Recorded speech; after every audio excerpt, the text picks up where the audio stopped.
Qani nechta oti bor ekan ko'raylikchi. Voy, bu nemis otlari-ku hammasi. Haqiqiy zotdor otlar.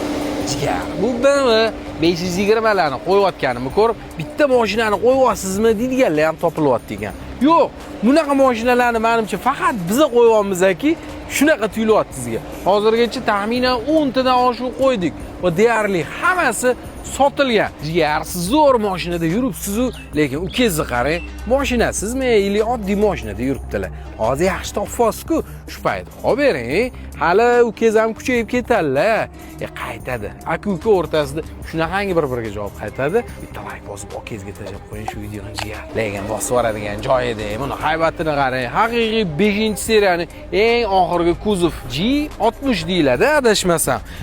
Gibridda ham ikki xili bor. Mild gibrid bor, uzun o'z zaratli. Plug-in gibrid bor, tashqaridan tokka tiqadigan. Bu uzun o'z zaratli degan mild gibrid hisoblanadi. Shaharning o'zida 7 ta rasxod qiladi. Danlida 4,5 atrofida.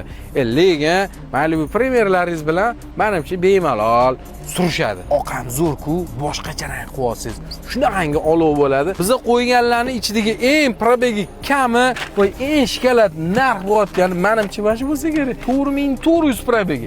2024-yil kraskasi absolyutno top-toza ideal, yengidek bo'lib turibdi. M-paket degan ko'rasizmi, rullari, tormoznoy sistemalari. Yengisi bilasiz 90 mingdan oshiq turadi, lekin atigi 4,5 ming yurganini srochniga 75.500 ga bosvarsiz bo'ladi.